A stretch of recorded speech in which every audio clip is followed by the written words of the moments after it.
సుమన్ టీవీకి స్వాగతం. నేను మీ హుసేన్. ప్రస్తుతం నల్లమల అటవీ ప్రాంతంలో చిలుమ దిగుమెట్ట రైల్వే స్టేషన్ మధ్యన బొగద గ్రామం ఉంది.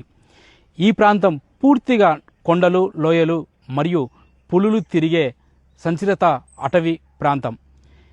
ఇక్కడ బ్రిటిష్ కాలంలో నాటి పాత రైలు మార్గపు అవశేషాలు, బొగద సొరంగం, చిలుమ మరియు దిగుమెట్ట మధ్యన ఉన్న ఈ రైల్వే టన్నల్ భారతదేశంలోనే అతి పొడవైన బ్రాడ్ గేజ్ రైలు సొరంగాలలో ఒకటిగా గుర్తింపు పొందింది.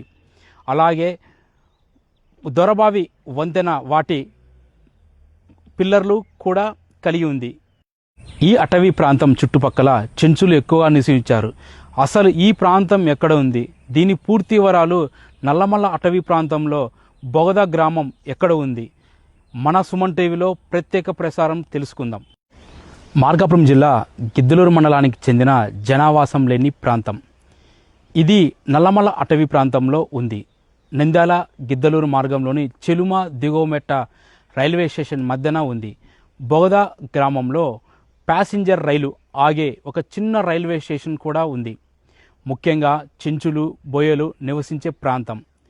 రైల్వే సొరంగాలలో భారతదేశంలోని అతి పొడవైన బ్రాడ్ గేజ్ రైల్వే సొరంగాలలో ఒకటిగా పేరు పొందింది. బొగద వద్ద నిర్మించిన 1565 మీటర్ల పొడవున్న రైల్వే సొరంగం దక్షిణ మధ్య రైల్వే విభాగంలో అతి పొడవైన సొరంగం.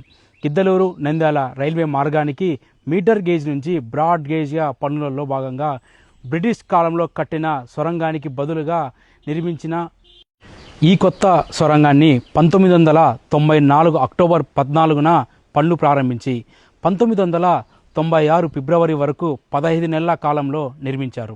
రైల్వే లైన్లోనే ఈ భాగాన్ని అప్పుడు భారత ప్రధానమంత్రి పివి నరసింహారావు 1996 మార్చి 9న ప్రజలకు అంకితం చేశారు.